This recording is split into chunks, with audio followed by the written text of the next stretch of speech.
இருக்கிறது. ஊராட்சி தலைவர் பதவிகளை சில கிராமங்களில் ஆங்காங்கே மக்கள் கூடி ஏலம் விட்டு கொண்டிருக்கிறார்கள். 50 லட்சம், 30 லட்சம், 40 லட்சம் என்று ஏலம் எடுத்து தலைவராக ஆகிறார்கள் என்கிற செய்தி நாள்தோறும் வந்து கொண்டிருக்கிறது. அந்த ஏலம் தொடர்பான ஒரு சம்பவத்தில் ஒருவர் வெட்டி கொலையே செய்யப்பட்டிருக்கிறார். உள்ளாட்சி என்பது உள்ளாட்சி ஜனநாயகம். மக்கள் பிரதிநிதிகள் கீழ்மட்ட அளவிலிருந்து வருவதற்கான ஒரு களம். அங்கு ஏலம் விடுவது என்பது எதை காட்டுகிறது என்ற ஒரு விவாதம் நமக்குள் எழ வேண்டிய அவசியம் இருக்கிறது. மக்கள் தேர்தல் முறையில் நம்பிக்கை இழக்கிறார்களா?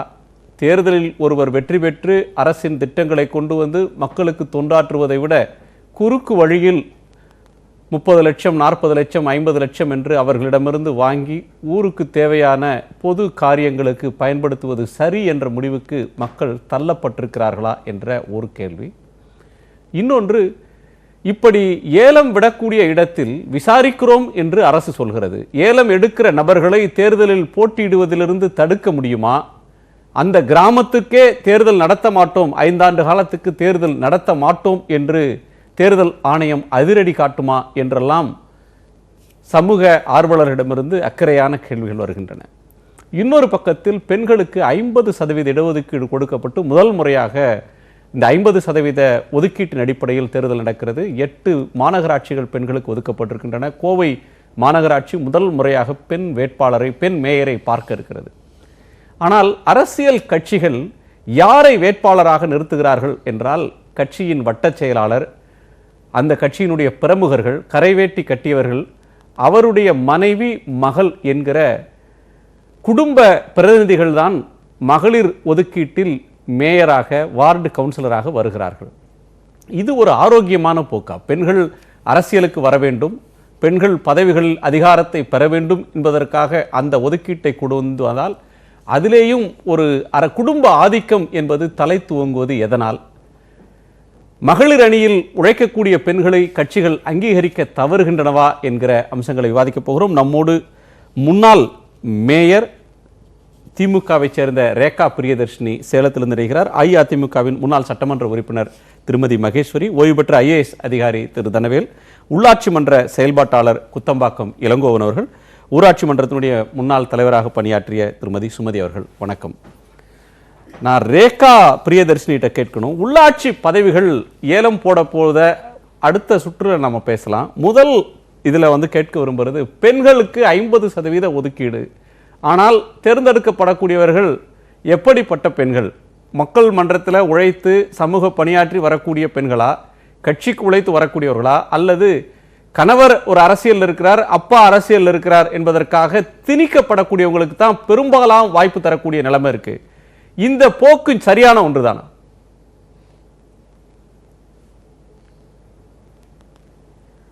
இப்போ நானே ஒரு மிகப்பெரிய உதாரணமாக உட்கார்ந்துட்டு இருக்கேன். என்னுடைய தந்தையோ கணவரோ அரசியல் இயக்கத்தை சார்ந்தவங்க கிடையாது. தந்தை அரசியல் ஆர்வம் உள்ளவர், அவர் வழக்கறிஞர். என்னுடைய கணவர் அரசு அதிகாரி, என்னுடைய அம்மா அரசு அதிகாரி. ஆனால் படித்து பட்டம் பெற்ற நான் அரசியல்ல ஆர்வம் கொண்டு திராவிட முன்னேற்ற கழகத்தில் இந்த சேலம் மாநகரம் பெண்ணுக்கு இடஒதுக்கீடு செய்யப்பட்ட உடனே, என்னுடைய விருப்பத்தை போய் சொன்ன உடனே, நிச்சயமா என்னுடைய தகுதியை பார்த்து, என்னுடைய படிப்பை பார்த்து இந்த பெண் மாநகரத்துக்கு சிறந்த ஒரு மேயரா நிர்வாகம் பண்ணுவாங்கன்னு சொல்லி என்னுடைய கட்சி தலைவர்கள், தலைவர் கலைஞரும் அண்ணன் தளபதியார் அவர்களும், இங்க எங்க ஐயா வீரபாண்டியார் அவர்களும் வாய்ப்பு வழங்கினாங்க. சேலம் நகரத்தை பொறுத்த வரைக்கும் 100 ஆண்டு வரலாற்று கொண்ட ஒரு நகராட்சியா 100 ஆண்டு ஆனது. ஆனா அந்த 100 ஆண்டுகள்ல ஒரே ஒரு பெண் தலைவர் கூட அந்த நகரத்தை ஆண்டதே கிடையாது. ஆனா 2006ல் எனக்கு அந்த மிகப்பெரிய ஒரு வாய்ப்பை வழங்கினது திராவிட முன்னேற்ற கழகம். அதனால அரசியல் கட்சியை சார்ந்த, அதாவது தந்தையோ கணவரோ அவர்கள் சார்ந்திருக்கின்ற இயக்கத்தை சேர்ந்த பெண்களுக்கு மட்டும்தான் அது வழங்கப்படுதுன்றது ரொம்ப ரொம்ப தவறான ஒரு விஷயம். நீங்க உங்களுடைய உதாரணத்தை சொல்றீங்க.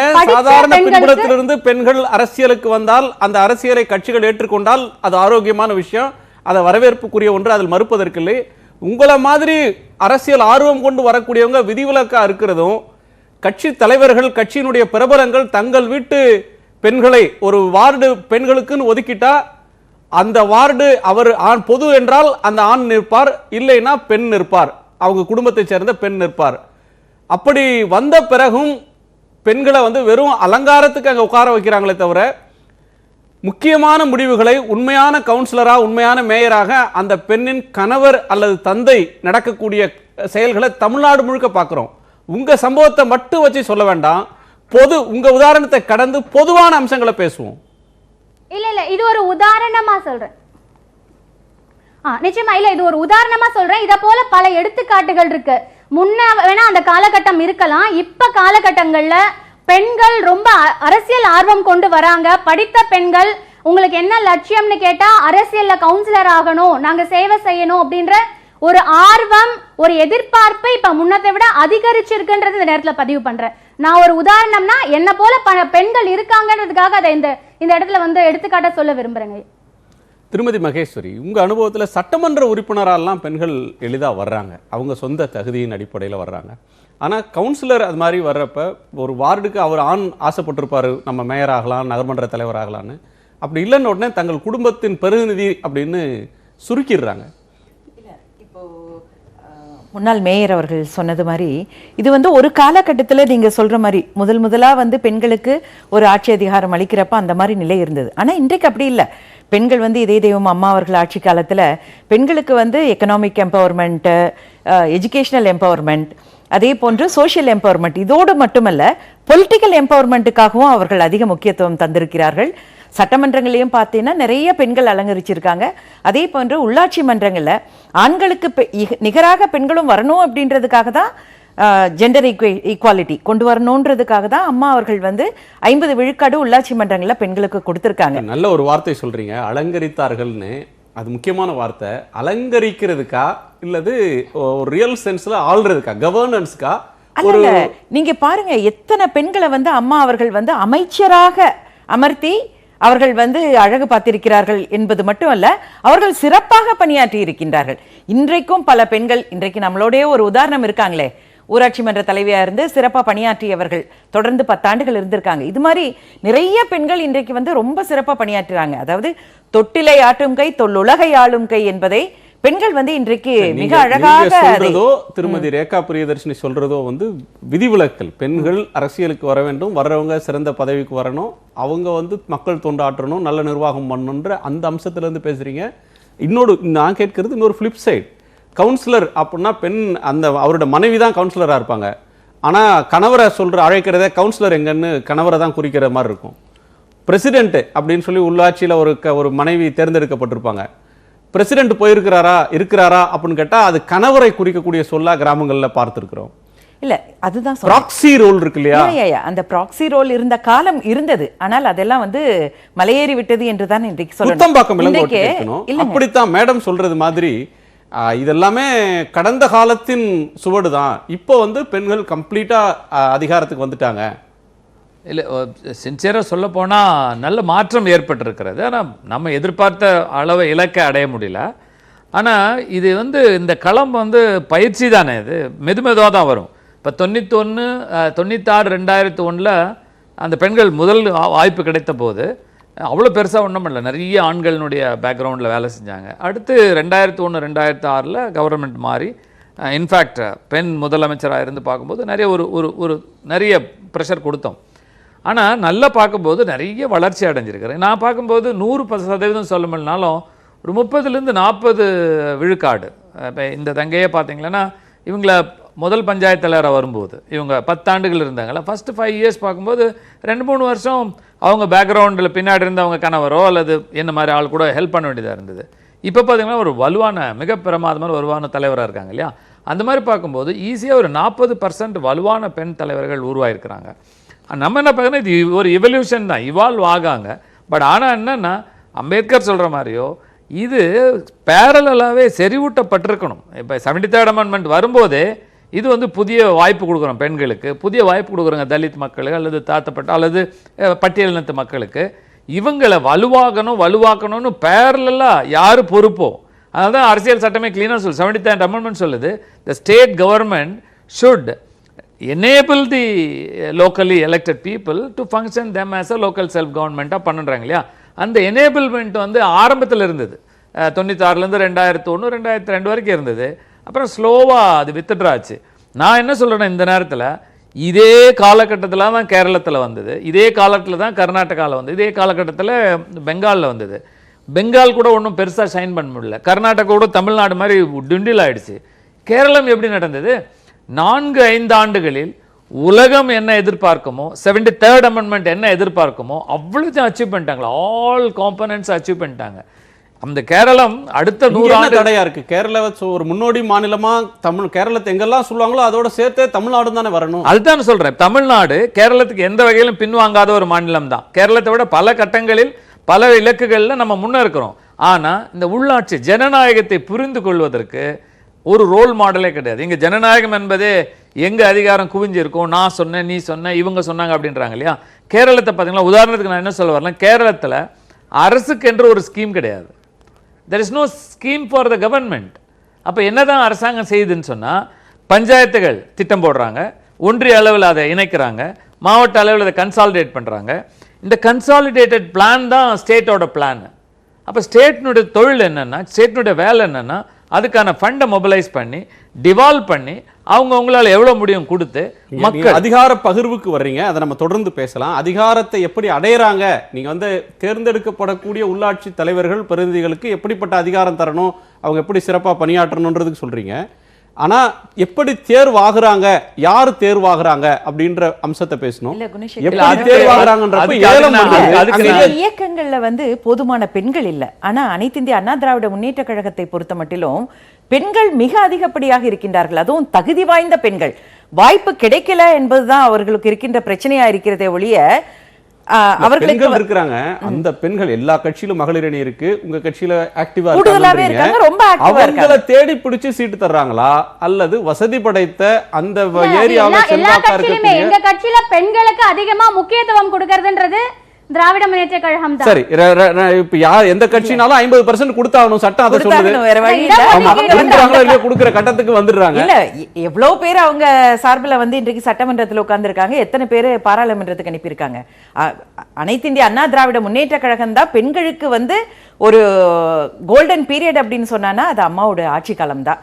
பெண்களுக்கு முழு அதிகாரம் அவர்கள் ஆட்சி காலத்தில் அளிக்கப்படும். சுமதி அவர்கள்ட்ட கேட்கணும். இந்தியாவிலேயே முதல்ல அந்த 33% இடஒதுக்கீடு வழங்கினது திராவிட முன்னேற்ற கழகம். நான் சுமதி அவர்கள்ட்ட கேட்கணும். 10 ஆண்டு காலம் தலைவரா இருந்திருக்கீங்க. இந்தியாவிலேயே சொத்துல சம உரிமையும் இடஒதுக்கீடும் கொடுத்தது. தொடர்ந்து பேசலாம் மேடம், தொடர்ந்து பேசலாம்.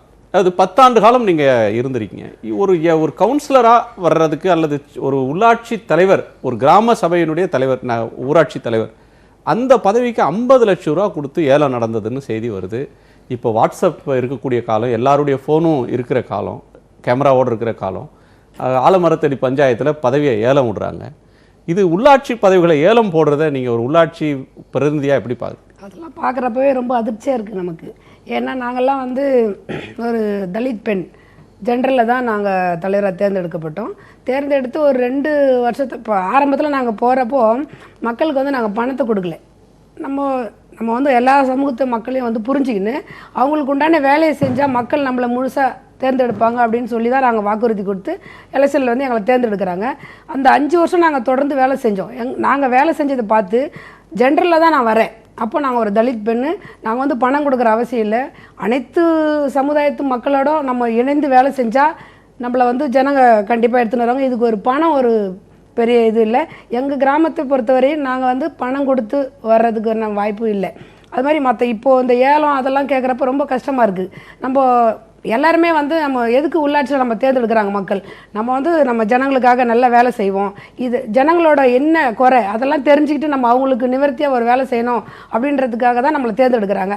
அதை போய்ட்டு நம்ம பணம் கொடுத்து எனக்கு வாக்களிங்க அப்படின்னு சொல்லி நம்ம இங்கேயே நம்ம வந்து உள்ளாட்சி தேர்தலே வந்து நம்ம மக்களுக்கு, நம்ம உள்ளாட்சி தேர்தலில் வந்து நம்ம சொந்தங்க இருக்கிறாங்க, நம்ம எல்லா ஜாதிக்காரங்களும் வந்து நம்ம கிராமத்தில் இருக்கிறவங்க தான், அவங்களுக்கே போய்ட்டு நம்ம பணம் கொடுத்து எங்களுக்கு நீங்கள் ஓட்டு போடுங்க அப்படின்னு சொல்கிறது ரொம்ப கேவலமாக இருக்குது. நம்ம இங்கேயே நம்ம தூய்மையான ஒரு ஜனநாயகத்தை உருவாக்கினா பார்லிமெண்ட்லேயோ இது சட்டசபையிலையோ இதெல்லாம் வந்து இங்கே நம்ம க்ளீனாகிட்டோம்னா அங்கே மேலே போகிறப்போ கண்டிப்பாக நம்ம நாட்டில் வந்து இந்த ஏலம் பணம் கொடுத்து வாக்கு கேட்குறது இதெல்லாம் இருக்காது. திரு தனவேல்கிட்ட கேட்கணும் சார், இந்த உள்ளாட்சி பதவி ஏலம்ன்றது வந்து ஒரு தனி மனிதனுடைய பதவி ஆசை. அவர்கிட்ட காசு இருக்குது, அது நேர்மையான வழியில் சம்பாதிச்ச காசை இவ்வளோ காசு யாரும் அள்ளி வீச மாட்டாங்க. ஒரு தனி மனுஷனுடைய பதவி ஆசை, ஒரு சுயநலம், அதுக்கு அந்த ஊரே ஒத்து போகுது. ஒரு கிராமமே வந்து உடந்தை ஆகுது. நீங்கள் கண்டெஸ்ட் பண்ணிக்கங்க, நாங்கள் விட்டுடுறோம், அன்ன போஸ்ட்டாக நீங்கள் எலெக்ட் ஆகிக்கங்கன்னு.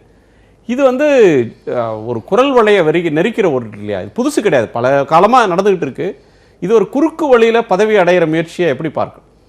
அதாவது ஒரு 30 அல்லது 40 ஆண்டுகளுக்கு முன்பு வரை நியாய உணர்வோடு இருந்த வாக்காளர்களை இந்த அரசியல் கட்சிகளும் தலைவர்களும் ஊழல்வாதிகளாக மக்களை முதல்ல மாற்றிட்டாங்க.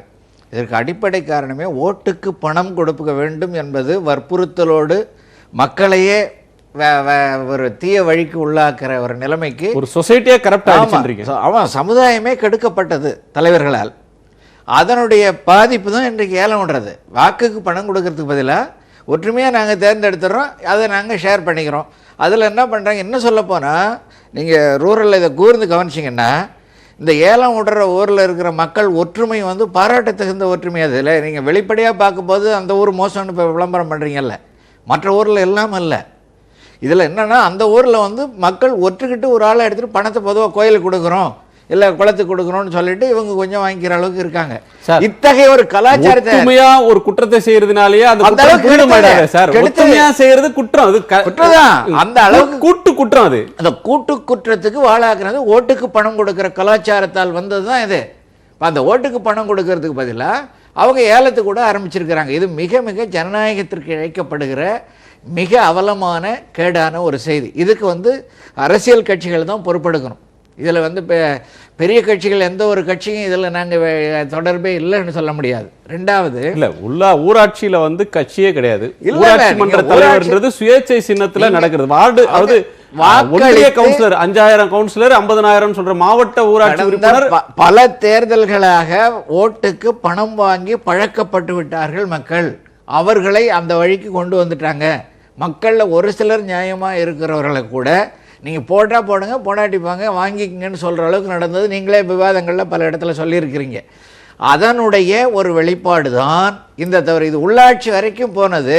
அதாவது கிராம ஊராட்சியில் அரசியல் இல்லாமல் இருக்கிற ஒரு அரசியல் சின்னம் இல்லாமல் வாக்களிக்கலாம் என்ற நிலைக்கு கூட போயிருக்கிறது வந்து இது மிகப்பெரிய அவலம்தான்.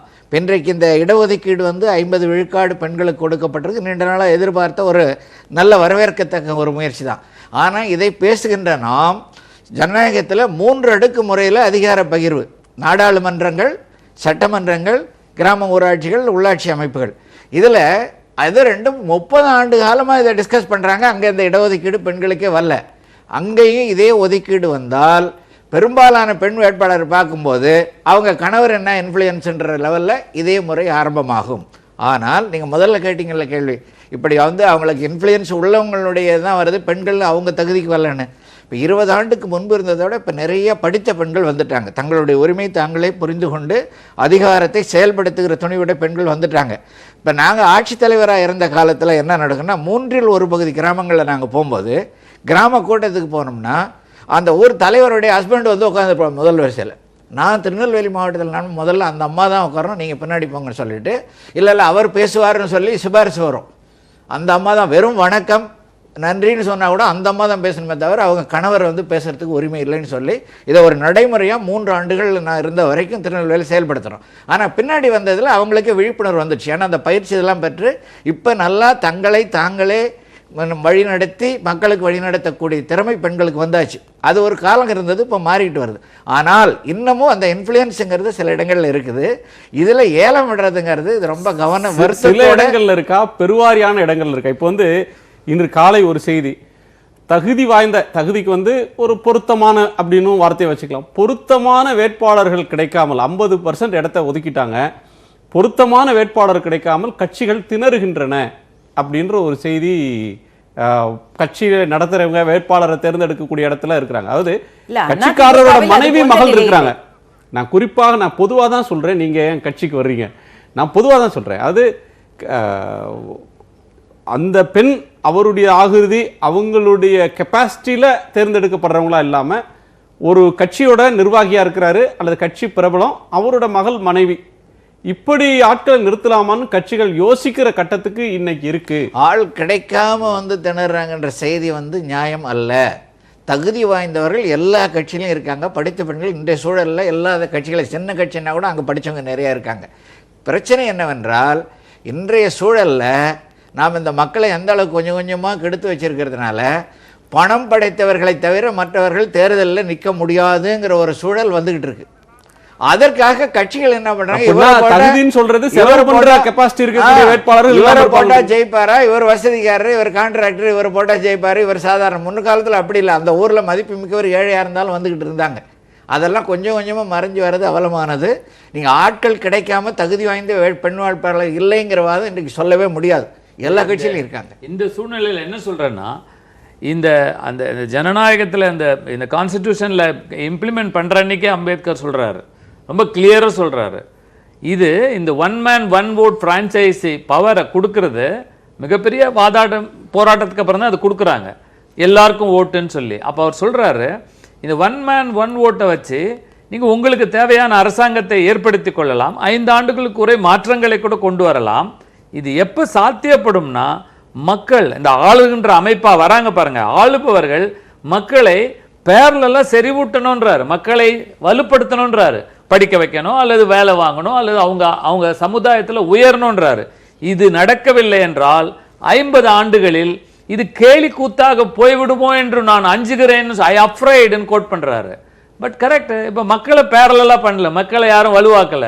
ஓட்டு எனக்கு ஓட்டு போட்டீங்க, அதனால தான் என்ன சொல்றேன்னா, நாங்கள் ஓட்டு போட்டோம் நீங்கள் ஆள்கிறீர்கள், நாங்கள் ஓட்டு போட்டோம் நாங்களே ஆள்கிறோம் என்றது உள்ளாட்சி ஜனநாயகத்திலாம் இருக்கும் பார்க்கறதுக்கு. அதனால தான் என்ன சொல்லுவாங்க, இந்த ஜனநாயகத்தை வலுப்படுத்துறதுக்கு இருக்க ஸ்கோப்பே வந்து திரும்ப பஞ்சாயத்தில் தான் இருக்கு. மேபி 20 வருஷமா ஸ்ட்ரகிளாக இருந்தால் கூட எங்கே வாய்ப்பு இருக்குன்னா திரும்ப அங்கிருந்து தான் ஆரம்பிக்க முடியும். இப்போ பாருங்க 3 ஆண்டுகளாக இல்லை, இப்போ வரட்டுமே, இப்போ எலெக்ஷன் நடக்கட்டுமே, வர 5 ஆண்டுல இதை நல்லா கியரா பண்ண முடியும்ன்ற நம்பிக்கை எனக்கு இருக்கு. ஒரு சிறிய இடைவேளைக்கு பிறகு பேசலாம். திரு தனவேல் ஒரு நல்ல கருத்தை சொன்னார். நம்ம வந்து ஒரு பகுதியில் 50% உள்ளாட்சியில் தர்றோம், சட்டமன்றத்திலேயோ நாடாளுமன்றத்திலேயோ அவ்வளோ பெண்கள் இல்லையே. இப்போ கட்சிகள் வந்து கட்டாயப்படுத்தினால் ஒழிய, கட்டாயப்படுத்தி சட்டம் போட்டால் ஒழிய கட்சிகள் பெண்களுக்கு வாய்ப்பு தர்றது இல்லை. அது வந்து ஏன் இந்த சட்டத்தை கொண்டு வரக்கூடிய கட்சிகள் 33% சொன்ன திமுகவும் சரி, 50% கொண்டு வந்த அதிமுகவும் சரி, நீங்களா பார்த்து உங்கள் வேட்பாளரை நிறுத்திக்கங்க அப்படின்னு அசம்பிளிலையும் பார்லிமெண்ட்லையும் வாய்ப்பு கொடுக்குற போது அவங்களால வந்து 10% கூட தாண்ட முடியறதில்லைன்ற ஒரு சூழல் இருக்கு. அது சரியான ஒன்று தானா அப்படின்றது விவாதிக்கலாம். ஒரு சிறிய இடைவேளைக்கு பிறகு காலத்தின் குரல் தொடரும். திருமதி ரேகா அவர்கள்ட்ட கேட்கணும், கட்சிகள் மேலே நம்பிக்கை இழந்துறதுனால தான் மக்கள் வந்து காசு கொடுத்தா போதும் அப்படின்ற முடிவுக்கு வந்து ஏலத்துக்கு சம்மதிக்கக்கூடிய தன்மை இருக்கா? ஏன்னா இது வந்து யாரோ 10 பேர் கூடி ஒரு பதவியை, ஊராட்சி தலைவர் பதவியை ஏலம் விட்டுற முடியாது. ஊரில் பெரும்பாலானவர்களுடைய சம்மதம் இல்லாமல் அல்லது ஊரோட ஒட்டுமொத்த சம்மதம் இல்லாமல் அது நடக்க வாய்ப்பில்லை. அப்போ மொத்த கிராமமும் மக்களும் பண்ணுறாங்க அப்படின்னா இந்த சிஸ்டம் சரியில்லை, இதில் போய் நம்ம ஓட்டெலாம் போய் போட்டு அதில் 2 பேர் போட்டிட்டு பண்ணுறதுலாம் ஒன்றும் எந்த பயனும் இல்லை அப்படின்ற முடிவுக்கு வந்துடுறாங்களா? கட்சிகள் அப்படின்ற ஒன்று மேலேயும் அவங்களுக்கு நம்பிக்கை போனதனுடைய வெளிப்பாடா இது?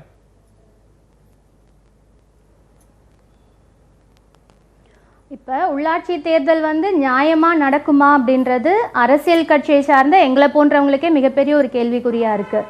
இதில் பாமர மக்களுக்கு அந்த எண்ணம் ஏற்படுறதுல எந்த விதமான ஒரு டவுட்டுமே கிடையாது. குறிப்பாக பார்த்தீங்கன்னா இப்போ ஆளும் கட்சி மேலேயும் எலெக்ஷன் கமிஷன் மேலேயும் மக்களுக்கு நம்பகத்தன்மை அப்படின்றதே கிடையாது. அதனால தான் இந்த ஏலம் நடக்குதா அப்படின்றது ஒரு கேள்விக்குறி தான். மிக மிக முக்கியமாக பார்த்தீங்கன்னா இந்த ஜனநாயக நாட்டில் ஜனநாயக உரிமை, உச்சபட்ச ஜனநாயக உரிமைன்றதே வாக்களிக்கிறது தான். இந்த வாக்களிக்கிறதுன்றதே மறுக்கப்பட்டு ஒன்றா சேர்ந்து ஏலம் எடுக்கிறதுன்றது வந்து ரொம்ப ரொம்ப ஒரு தவறான முன்னுதாரணம்.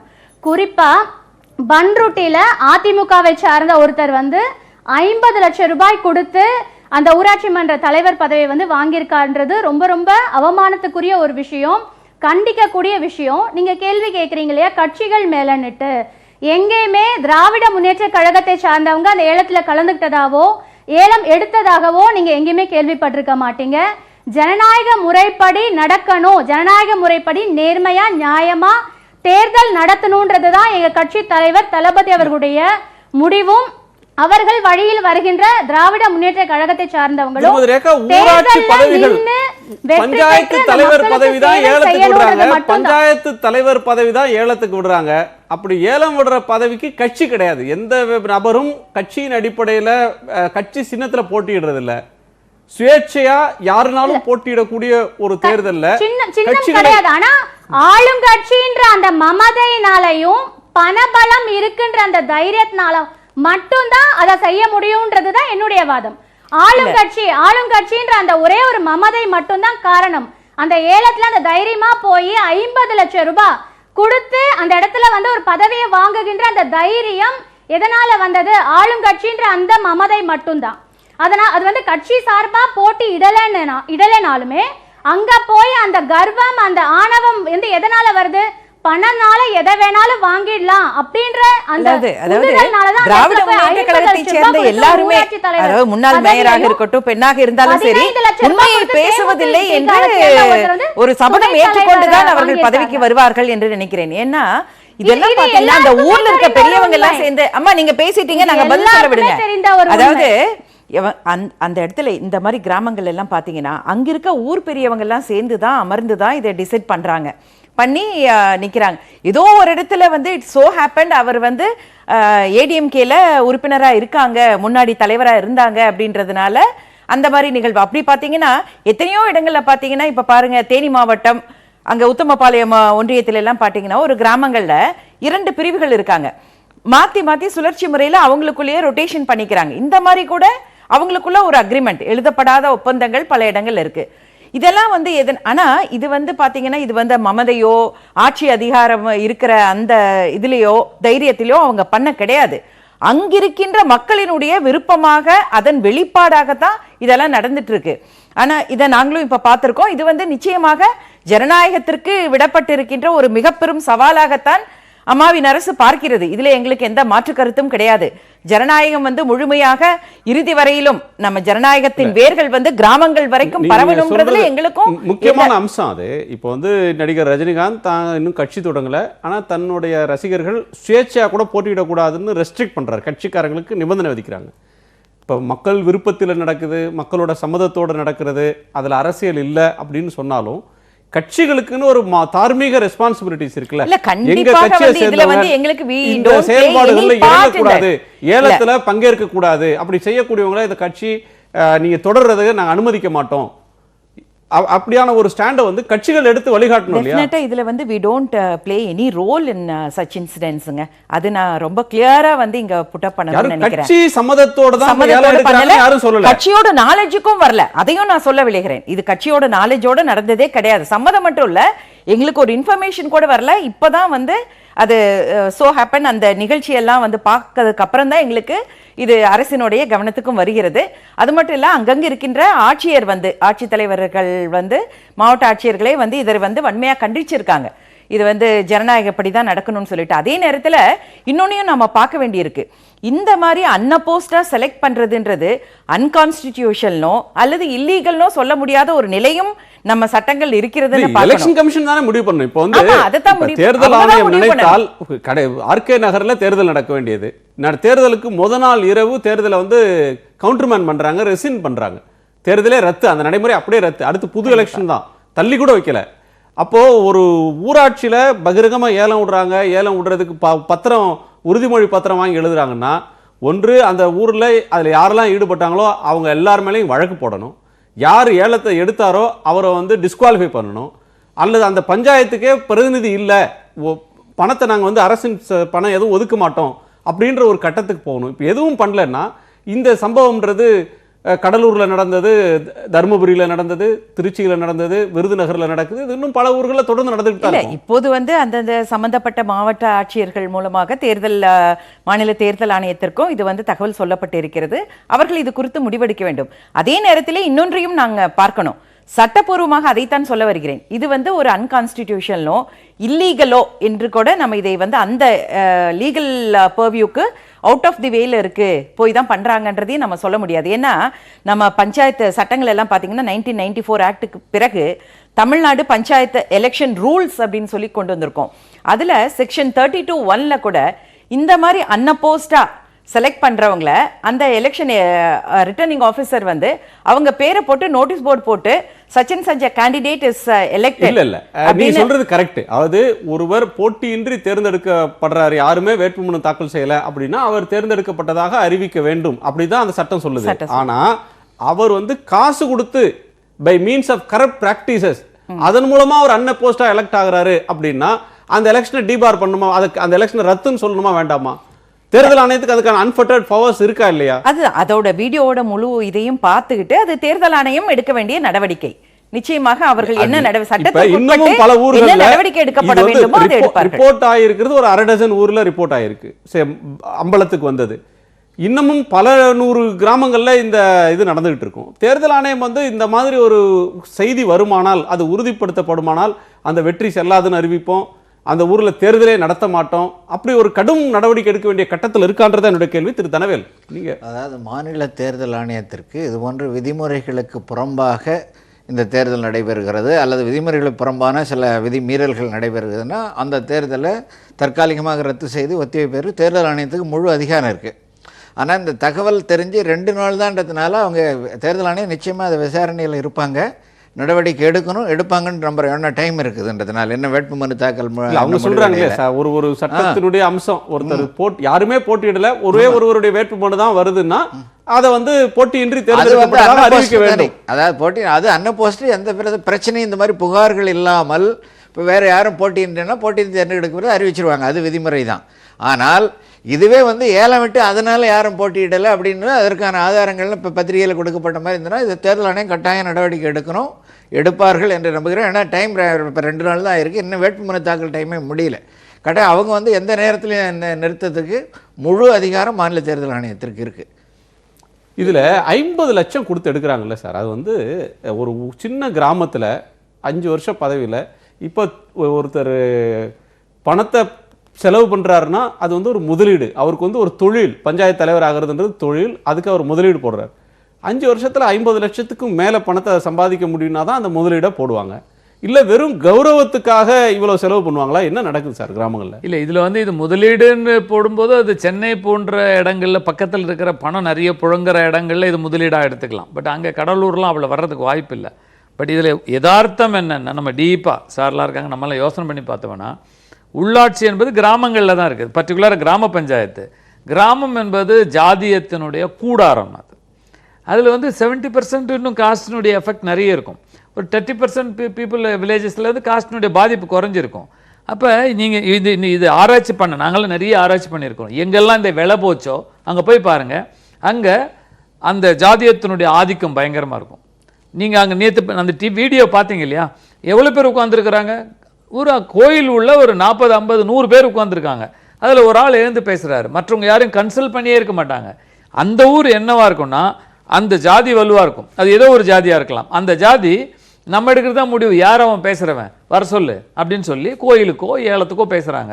இதுதான் இதனுடைய வெளிப்பாடு. ஜாதி பஞ்சாயத்து கட்ட பஞ்சாயத்து மாதிரி அப்சல்யூட்டா the whole சிஸ்டமே இங்க இந்த பர்டிகுலராக. அதனால தான் அப்பெல்லாம் பாபா சாஹேப் அம்பேத்கர் அப்பவே சொல்றாரு, இந்த கிராமங்களுக்கு அதிகாரம் கொடுக்கறதெல்லாம் பயமா இருக்குன்னு சொல்றாரு. அது பார்க்கறதுக்கு ஏன்னா இதனுடைய வெளிப்பாடே இப்போ ஏன் வந்து அதிகார பரவலாக்க வந்து கிராமங்களில், தமிழ்நாட்டு கிராமங்களில் ஊடுருவலை ஜாதியம் யாருக்கு அதில் ரிசர்வேஷனால அங்கே அடித்தட்டு மக்களுக்கோ அல்லது இந்த மாதிரி பட்டியலினத்து மக்களுக்கோ வாய்ப்பு கிடைச்சது. இல்லைன்னா ரிசர்வேஷனில் வர முடியுமா? 12,345 இன்னைக்கு 350 பஞ்சாயத்து இருக்குது. சின்சியராக பார்த்தோம்னா ஒரு 150 பஞ்சாயத்தில் 200 பஞ்சாயத்துக்கெல்லாம் வாய்ப்பு கிடைச்சிருக்கும். ரிசர்வேஷன் தான் அந்த வாய்ப்பு கொடுத்துருக்கு. பட் அவங்க இப்போ என்னுடைய அனுபவத்தில் போய் கேட்குறோம், சார் 10 வருஷமாக ரிசர்வேஷனாக இருந்தது சார், அந்த 10 வருஷமாக ரிசர்வேஷனாக இருந்ததுன்னு சொல்கிறாங்க பாருங்கள். ரிசர்வேஷன் முடிஞ்சு போச்சு சார்னா அப்படியே ஊற்றெடுக்குது அவங்க அனுபவம். அப்போ இவங்க கீழ்த்தட்டு மக்களுக்கான வாய்ப்பு கொடுத்துருக்கு, இவங்க வலுவாகணும் அப்படின்னு தான் நம்ம கான்ஸ்டியூஷன் பிரகாரம் சொல்லியிருக்கிறோம். இதெல்லாம் நடைமுறையில் நடைமுறைக்கு வராததுனால அப்சல்யூட்டாக தமிழ்நாட்டில் இந்த ஜாதியத்தினுடைய புழுக்கம் தான் இந்த விஷயங்கள். அதனால எங்கெல்லாம் ஏலம் போதோ நீங்க போய் பாருங்க, ஆராய்ச்சி பண்ணி பாருங்க. எங்கெல்லாம் ஏலம் போச்சோ அங்க ஜாதிய கட்டுமானம் வலுவா இருக்கும். ஏதோ ஒரு அதிகாரம் மிக்க ஜாதி, யாரும் ஒன்றும் பேசக்கூடாதுப்பா, யார் நிற்கிறது, அதெல்லாம் நிற்கக்கூடாது, இவர் நிற்கிறாரு பேசக்கூடாது, நீ எவ்வளோப்பா கொடுப்ப? இல்லை, ஒரு நீங்கள் சொல்கிறது சமூக யதார்த்தமாக கூட இருக்கலாம். ஆமாம், ஒரு குறிப்பிட்ட பகுதியில் எந்த ஊர் இப்படி இருக்கோ அங்கே வந்து ஒரு குறிப்பிட்ட ஜாதியின் மேலாதிக்கம் இருக்கும், அவங்க எடுக்கிறது சட்டம் அப்படின்ற ஒரு தன்மை இருக்குன்னு சொல்கிறீங்க. இதில் ஒரு ஜாதி மட்டும் தீர்மானிக்குதா இல்லை கட்சிகளுக்கு ரோலே இல்லையா? இப்போ வந்து எல்லா ஊர்லேயும் கட்சி கொடிகள் பறக்குது, எல்லா ஊர்லேயும் சொந்தக்காரங்களே 2 கட்சியாக 3 கட்சியாக பிரிஞ்சு தான் இருப்பாங்க. அங்கே வந்து கட்சிகளுக்கு எந்த ரோலும் இல்லை, முழுக்க ஜாதியின் கொடி தான் பறக்குது, அங்கே காசு கொடுத்துட்டு பதவி வாங்கிட்டு போடுவாங்க அப்படின்னு சொல்கிறது எப்படி ஏற்கிறது? யதார்த்தம் நம்ம உள்வாங்கி பார்த்தோம்னா தமிழ்நாட்டு அரசியலே இந்தியாவிலே இல்லாத அளவுக்கு ஜாதியம் பின்னி பிணைந்த ஒரு அரசியல் தமிழ்நாட்டு அரசியல். அதுக்கும் இன்னும் பார்த்தீங்கன்னா திமுக அதிமுகலாம் பகுத்தறிவு பேசினவங்க. யார் எங்கே ஜாதி ஓட்டு எடுக்கும் போதே ஃபஸ்ட்டு எங்கே எந்த ஜாதி எந்த மக்கள் அதுக்கு தான் கொடுக்குறாங்க. அதனால் ஜாதிய கட்டுப்பாட்டிலேருந்து ஜாதிய சித்தாந்தங்கள்லேருந்து மெதுவாக விடுபடலைன்னா கேரளாவில் ஏன் சக்ஸஸ் ஆச்சு? அங்கேயும் ஜாதி இருக்குது, அங்கேயும் வந்து இந்த ஜாதி அவளை இவர் எல்லாம் இருக்காங்க. பட் பிகாஸ் ஆஃப் அந்த பொலிட்டிக்கல் அவேர்னஸில் இது ஜாதியம் பின்வாங்கினதுனால மாற்றங்கள் ஏற்படுது. அதனால தான் நான் 20 ஆண்டுகால என்னோடய அனுபவத்தில் சொல்கிறோம், ஜாதி தமிழ்நாட்டை போல் உள்ளுக்குள்ளே மறைஞ்சு கிடக்குது. இன்ஃபேக்ட் அரசியல் நீங்கள் எந்த கொடி திமுகவோ அதிமுகவோ மற்ற யாருமே ஜாதியிலன்னு வெளியே பேசுகிறாங்க. அரசியல்னு வரும்போது, ஓட்டுன்னு வரும்போது, ஜெயிக்க வரணும் வரும்போது ஜாதியத்தை தான் உள்வாங்குறாங்க. சுமதிட்ட கேட்க வேண்டியது, இந்த ஒரு ஏலம் விடுறது அப்படின்ற ஒன்று இருக்குல்ல, எலெக்ஷனுக்கு முன்னாடியே இது வந்து எலெக்ஷனுக்கு கேலி கூத்து ஜனநாயக விரோதம் அப்படின்றதெல்லாம் ஒரு பார்வை. இன்னொன்று, இது எப்படி சாத்தியமாகுது? ஊரில் வந்து நியாயத்துக்கு கேட்குறவங்க ஒருத்தவங்க கூட இருக்க மாட்டாங்களா? இல்லை நான் இதை ஏற்றுக்கொள்ள மாட்டேன். இப்போ சார் சொன்னார் அந்த வீடியோவில் 40 பேர் தான் இருப்பாங்க, மொத்தமே ஒரு 10 பேர் தான் மேலே உட்காந்து முடிவு பண்ணுற இடத்துல இருப்பாங்கன்னு இருக்கலாம். பட் ஒரு கிராமத்தில் 4000 ஓட்டு 3000 ஓட்டு 5000 ஓட்டுன்னு இருக்கும். அவ்வளோ பேர் இருக்கிற ஒரு ஊரில் அதை சேலஞ்ச் பண்ணுற முடியாதா? சேலஞ்ச் பண்ண மாட்டாங்களா? அங்கே அந்த இப்போ சார் சொன்ன மாதிரி அங்கே ஒரு 100 பேர் தான் ஒரு கோயிலில் உட்கார்றாங்கன்னா அந்த கிராமத்தில் வந்து ஒரு 3000 ஓட்டு இருக்குன்னு வச்சுங்களேன். எல்லாரையும் கூப்பிட்டு வச்சு அவங்க பேசியிருக்க மாட்டாங்க. அங்கே எந்த ஜாதி அதிகமாக இருக்கோ அவங்க பேச்சை கேட்குறவங்களா தான் இருப்பாங்க மற்றவங்க. அப்போ நாங்கள் சொல்கிறோம் இவங்க தான் தலைவராக இருக்கணும், இவங்களுக்கு இவ்வளோ காசு ஏலம் விடுறோம் அப்படின்னு சொல்லும்போது மற்ற ஜாதிக்காரங்க அங்கே பேசுகிறதுக்கு வாய்ப்பு இல்லை. அந்த பெரும்பான்மை எந்த ஜாதியில் இருக்கிறாங்களோ அவங்க வந்து மக்களை வந்து அடிமையாக்குறாங்க. நாங்கள் சொல்கிறவங்க தான் தலைவராக வரணும், அப்போ இவ்வளோ ஓட்டுக்கு இந்த காசு கொடுங்க ஏலத்துக்கு அப்படின்னு சொல்லும்போது அங்கே ஜாதி வேலை செய்யுது. தமிழ்நாட்டில் ஆராய்ச்சி பூர்வமாக கண்டுபிடிச்சதில் 12350 பஞ்சாயத்துகளில் 2500 பஞ்சாயத்துகளில் இன்னும் ரெட்டை டம்ளர் இருக்குது. 2500 பஞ்சாயத்தில். அப்போ நான் என்ன ஒரு பாசிட்டிவாக எடுத்துக்கிறேன், மீதி 10,000 பஞ்சாயத்துகளில் ஜாதிக்கு அப்பாற்பட்டு இருக்கிறாங்க. அப்போ ஜாதியத்தினுடைய வீரியம் குறைய தான் இதுக்கெல்லாம் முடியும், அதிகார பரவலாக்குமே வெற்றி பெறும். சமூக சமத்துவம்ன்றது அந்த ஜாதி ஒழிப்பில் இருக்குது அப்படின்ற ஒரு புரிதலை தர்றீங்க. இது தொடர்பாக நேயர்கள்ட்ட ஒரு கேள்வியை முன் வச்சிருந்தோம். ஊரக உள்ளாட்சி பகுதிகளில் தேர்தல் நடப்பதற்கு முன்பே பதவிகள் ஏலமிடப்படுவது பற்றி ஒரு கேள்வியை முன் வச்சிருந்தோம். தேர்தலை விரும்பாததுனால அப்படின்னு சொல்லி 18% பேரும், கட்சிகளுக்கும் அதில் சம்பந்தம் இருக்குது, அவங்களுக்கு வந்து ஒரு உள்கூட்டு இருக்குது அதனால அப்படின்னு சொல்லி 21% பேரும், கட்சிகள் மேலேயே நம்பிக்கை இல்லாதனால என்று 26% பேரும், அதிகாரிகளுடைய அலட்சியத்தினால் 35% பேரும் கருத்து சொல்லியிருக்கிறாங்க. திரு தனவேல், அதிகாரிகளுடைய அலட்சியம் அப்படின்றது மேலோங்கி இருக்கிறதாக இருக்கு. அதாவது அவங்க கணிப்பில் இருக்கிறது ஓரளவு சரியான கணிப்பு தான். இதில் அலட்சியம்னு மக்கள் எதை நினைக்கிறாங்கன்னா, உடனடியாக அதில் ஆக்ஷன் எடுத்து அதை தடுத்து நிறுத்தி நீங்கள் நினச்ச மாதிரி அறிவிப்பு உடனே வரணும்னு எதிர்பார்க்குறாங்க. அது வரணும். இதில் மாநில தேர்தல் ஆணையம் என்ன நினச்சிருக்கலாம், அவங்க விசாரணைக்கு யூஸ்வலாக ஒரு 3 days டைம் எடுத்துக்குவாங்க. என்ன மாவட்ட ஆட்சித்தலைவர்னு கேட்டு அவர் கிராமத்தில் அறிக்கை வாங்கி இவங்களுக்கு அனுப்புவாங்க. விரைவாக அனுப்புறது 2 நாளில் முடிஞ்சிடும். இப்போ இந்த தகவல் 2 நாளாக பேசப்படுகிற விஷயம். அதனால் வந்து நிச்சயமாக நடவடிக்கை இருக்கும். மக்களுக்கு அந்த நம்பிக்கை வரணும்னா அந்த நடவடிக்கை எவ்வளோ விரைவாக இவங்க அனௌன்ஸ் பண்ணுறாங்களோ அதை பொறுத்தான். அதனால் அவங்க கொடுத்துருக்கிற கருத்து கணிப்புங்கிறது ஓரளவு சரியாக தான், நம்ம அதை மறுக்க முடியாது. விரைந்து நடவடிக்கை எதிர்பார்க்குறாங்க மக்கள். கட்சிகள் மேலே நம்பிக்கை இல்லாததுனால அப்படின்றதும், கட்சிகளுக்குள்ளே இந்த கட்சி அந்த கட்சி எதிர்கட்சி ஆளுங்கட்சி அல்லது வேண்டாத கட்சி வேண்டிய கட்சி அப்படின்னு அந்த போட்டி இருந்தால் கூட அவங்களுக்குள்ள இந்த மாதிரி பதவிகளை ஏலம் விடுறதுல அட்ஜஸ்ட் பண்ணி போகிற ஒரு உள்கூட்டு நெக்ஸஸ் இல்லை. அதை நான் வந்து அந்த மாதிரி பார்க்கல. ஏன்னா கிராமங்களில் வந்து பெரும்பாலும் வந்து அரசியல் அப்பாற்பட்டு தான் வந்து ஜாதியம் ஒரு இதா இருக்கலாம் ஐயா சொன்ன மாதிரி. ஆனா அதற்கு மேல வந்து இங்க வந்து பெரிய அளவுல வந்து அரசியல் அங்க வந்து அந்த பாகுபாடுகள் பார்க்கப்படுவதாக நான் பார்க்கல. அங்க வந்து சிறப்பா யார் பணியாற்றுறாங்க, இப்போ முன்னாள் மேயர் அவர்கள் கூட சொன்னாங்க மமதையால அவங்க இப்படி பண்ணிட்டாங்க, அப்படி எல்லாம் கிடையாது. மக்கள் வந்து சிறப்பா யார் பணியாற்றி இருக்காங்க அப்படின்னு பாக்குறப்போ அது வந்து திமுக அதிமுக அப்படி பார்க்கல. பொதுவாகவே அண்ணா திராவிட முன்னேற்ற கழகத்தில் இருப்பவங்க சிறப்பா பணியாற்றி இருக்கான்றதுனால அவர்களுக்கு அதிக வாய்ப்பு கொடுத்திருக்காங்க, பார்க்கணுமே ஒழிய. ஆக அவர்களே ஒட்டுமொத்தமா அந்த கிராம மக்களே ஒன்றாக சேர்ந்து திராவிட முன்னேற்ற கழகத்தை புறக்கணித்திருக்கின்றார்கள். அதுதான் அவர்களுடைய அச்சமே. ஊரக உள்ளாட்சி தேர்தல்கள் நடைபெறக்கூடாது என்பதற்காக கொண்டிருப்பதற்கு காரணமே அவர்கள் வந்து வலுவிழந்து விட்டார்கள், மக்கள் செல்வாக்கு கிடையாது என்பது எக்ஸ்போஸ் ஆகிவிடும் என்பதற்காகத்தான் இந்த தேர்தலையே நடத்தவிடக் கூடாது என்பதற்காக கங்கணம் கட்டிக்கொண்டு இன்றைக்கு ஒத்துக்கிற வந்து மனப்பான்மை இருக்கு அதிமுகவினருக்கு. என்ன சொன்னீங்கம்மா? புரியல. இல்ல, ஜனநாயக படுகொலை பத்தி தான் இப்ப பேசிட்டு இருக்காங்க. வாக்களிச்சு தேர்ந்தெடுக்கப்படணும் ஒரு ஊராட்சி மன்ற தலைவர் அப்படின்றதுதான் இன்னைக்கு பேசிட்டு இருக்கோம். ஜனநாயகத்துக்கு விரோதமா ஏலம் எடுத்து 50 லட்சம் 30 லட்சம்னு சொல்லி கொடுத்து ஒரு ஊராட்சி தலைவர் தேர்ந்தெடுக்கப்பட்டது தவறானதுன்னு சொல்லிட்டு இருக்கோம். அதுல வந்து புறக்கணிச்சிட்டாங்கன்னு சொல்றீங்களா? தவறான ஒரு வழிக்கு போகல. அதாவது ஜனநாயகத்திற்கு விரோதமானது, ஜனநாயகத்திற்கு விடுக்கப்பட்ட சவால் என்றுதான் நாங்களும் சொல்கிறோம். இன்னொரு கேள்வியை முன் வச்சிருந்தோம். உள்ளாட்சி தேர்தலில் பெண்களுக்கான இடங்களில் கட்சி பிரமுகர்களுடைய மனைவி மகள்களே நிறுத்தப்படுவது தொடர்பாக ஒரு வினாவை முன் வச்சிருந்தோம். இந்த போக்கு குறைக்கப்பட வேண்டும் அப்படின்னு ஒரு 5% பேரும், இது சட்டப்படி தப்பு இல்ல, சட்ட மீறல் அல்ல என்று 8% பேரும், வேறு வழியே இல்லாததுனால என்று 11% பேரும் கருத்து தெரிவித்திருக்கிறாங்க. பெருவாரியானவங்க சொல்லியிருக்கக்கூடிய கருத்து என்னன்னா, இது ஒரு அதிகார ஆக்கிரமிப்பு என்று 76% பேர் சொல்றாங்க. 4/3 இது ஒரு அதிகார ஆக்கிரமிப்புன்னு சொல்ற ஒரு பார்வையை முன்வைக்கிறாங்க. இது ஒரு அதிகார ஆக்கிரமிப்பு அப்படின்றத ரேகா எப்படி பார்க்குறீங்க?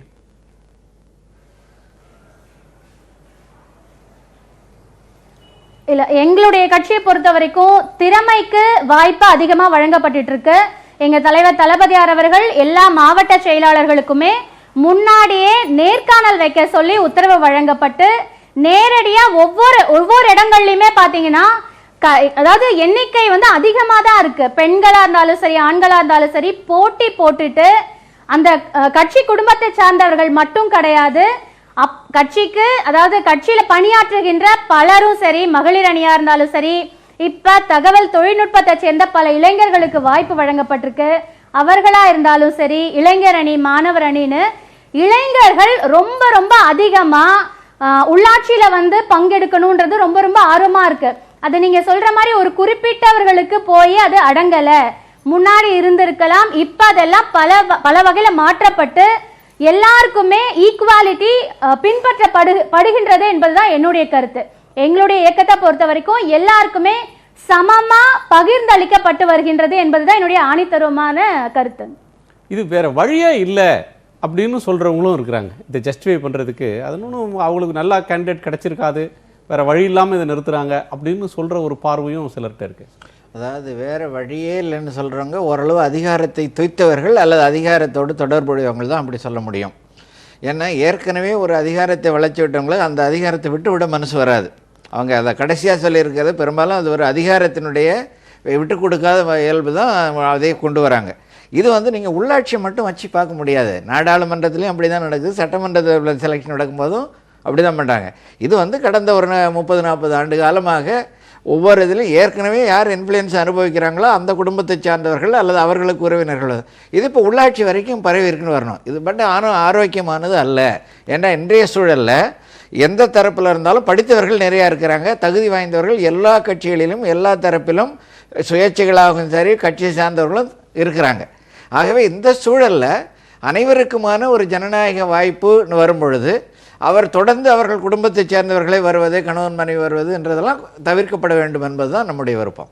சட்ட மீறல் இல்லை, குறைக்கப்படணும் அப்படின்ற வாய்ஸஸும் அதில் இருக்குது. பட் ஆனால் இது ஒரு அதிகார அத்துமீறல்ன்றதுல வந்து ஓங்கி நிற்கிறது வந்து எதிர்ப்புணர்ச்சி தான். இது தப்பு அப்படின்னு சொல்கிற ஒரு உணர்ச்சி தான் இது இருக்குது. இதை புரிஞ்சுக்கிற இடத்துல கட்சி தலைமைகள் இருக்கா அப்படின்ற ஒரு கேள்வி வரும்போது நமக்கு கடந்த கால அனுபவம் என்ன சொல்லுது அப்படின்னா, நடந்து முடிஞ்ச நாடாளுமன்ற தேர்தல், சட்டமன்ற இடைத்தேர்தல்கள் அப்படின்னு அண்மை காலத்தில் நடந்த தேர்தல்களை எடுத்துட்டோம்னா எந்த கட்சியும் 33% வேணும்னு சொல்கிற எந்த கட்சியும் தரல. அது பெரிய கட்சியும் இல்லை, ஒருத்தர் கூட சீட்டு தராத கட்சி இருக்கு. இது ஏறத்தாழ அதிகார இதே இடஒதுக்கீடுன்னு இல்லைன்னா பெண்களுக்கான ஸ்பேஸ்ன்றது இல்லைன்ற மாதிரி தானே தெரியுது. அதாவது அனைத்திந்திய அண்ணா திராவிட முன்னேற்ற கழகத்தை பொறுத்த மட்டிலும் புரட்சித் தலைவர் காலத்திலும் சரி, புரட்சித் தலைவி அம்மா அவர்கள் காலத்திலும் சரி, எப்போவுமே பார்த்தீங்கன்னா அனைத்திந்திய ஆளும் கட்சி தரப்பு, அது எதிர்க்கட்சியாக இருந்தாலும் சரி, அவர்கள் அமர்ந்திருக்கின்ற இடம் தான் கலர்ஃபுல்லாக இருக்கும். ஏன்னா அவ்வளவு பெண்கள் இருப்பாங்க, அழகாக இருக்கும் பார்க்கறதுக்கே. சட்டமன்றமே ஒரு தனி சிறப்போடு திகழும். அந்த அளவுக்கு பெண்களுக்கு அதிகமான வாய்ப்புகள் கொடுத்தது அனைத்திந்திய அண்ணா திராவிட முன்னேற்ற கழகம். ஆனால் நீங்கள் சொல்ற மாதிரி கடந்த பாராளுமன்ற தேர்தலில் அது நடக்கலன்றதுக்கு என்ன காரணம்னா, அந்தந்த தொகுதிகளில் யாருக்கு வெற்றி வாய்ப்பு இருக்கு, அதாவது தகுதி வாய்ந்த பெண்கள் இல்ல, அந்த இதுக்காக அது கொடுக்கப்பட்டது. அது கூட்டணிகள் வேற இருந்த காரணத்தினால அந்த மாதிரி கூட்டணியில இருந்த கட்சிகளும் கூட பெண்களுக்கு நீங்க கடந்த இதுல பாத்தீங்கன்னா, மாநகராட்சி தேர்தலில் பாத்தீங்கன்னா துணை மேயராக ஒரு பெண்ணை தான் எங்க இதுல அமர்த்தி இருந்தார்கள், லீலாவதி உன்னின்னு சொல்லிட்டு. கோவை மாநகராட்சியில அவங்கள தான் இருந்தாங்க. அதனால பெண்களுக்கு எங்கெல்லாம் வாய்ப்பு தர முடியுமோ அங்கெல்லாம் கொடுத்துருக்காங்க. சரி, உங்க நிறைவு பார்வை, நிறைவா நீங்க என்ன கருத்து சொல்ல விரும்புறீங்க? நம்ம மக்கள்கிட்ட வேலை செய்கிறப்போ நீங்கள் சொன்னீங்க இந்த ஏலம் விடுறோம், பணம் இருந்தால் தான் தேர்தலை சந்திக்க முடியும் அப்படின்லாம் இல்லை. நாங்கள் எங்கள் கிராமத்துலலாம் பார்த்தீங்கன்னா நாங்கள் நேரடியாகவே மக்களை போய் சந்திக்கிறோம், மக்களுக்கு உண்டான தேவைகளை நம்ம பூர்த்தி செய்கிறோம். அப்போ மக்கள் உண்மையை இவங்களை புரிஞ்சுக்கின்னு இவங்க தான் வரணும் அப்படின்னு மக்களால் தேர்ந்தெடுக்கப்படுறோம் நாங்கள். அப்போ பணம் ஒரு பொருட்டு கிடையாது. இல்லை, இது இந்த இப்போ 50% இடஒதுக்கீடு தமிழ்நாட்டில் உள்ளாட்சிகள் வந்திருக்கு இல்லையா? இப்போ நாங்கள்லாம் செயல்பாட்டாளர்கள் இதுக்காகவே வேலை செய்கிறோம், இந்த உள்ளாட்சிகளுக்காக. ஆனால் நிச்சயமாக இப்போ 1 லட்சம் சீட்டில் 50,000 பெண்கள் இருக்க போகிறாங்க. 12,350 பெண்கள் பஞ்சாயத்துகளில் அட்லீஸ்ட் 6,000 பெண் பஞ்சாயத்து தலைவர்கள் இருக்கிறாங்க. கடுமையாக உழைச்சோம்னா இந்த 6,000 பெண் தலைவர்கள்ல இருந்து 3,000 பெண் தலைவர்கள், 4,000 பெண் தலைவர்கள் அடுத்த 5 ஆண்டுகள் 10 ஆண்டுகளை கொண்டு வர முடியும். மிகப்பெரிய தொடக்கம் சார் இது. நன்றி. மிகப்பெரிய ஒரு பெரிய தொடக்கம், நல்ல தொடக்கம். அதை கட்சிகளும் மக்களும் எப்படி பயன்படுத்திக்க போறாங்கன்றதை பார்க்கலாம். உங்கள் அனைவருக்கும் நன்றி. மீண்டும் சந்திப்போம். இது காலத்தின் குரல், திக்கட்டும் பரவட்டும்.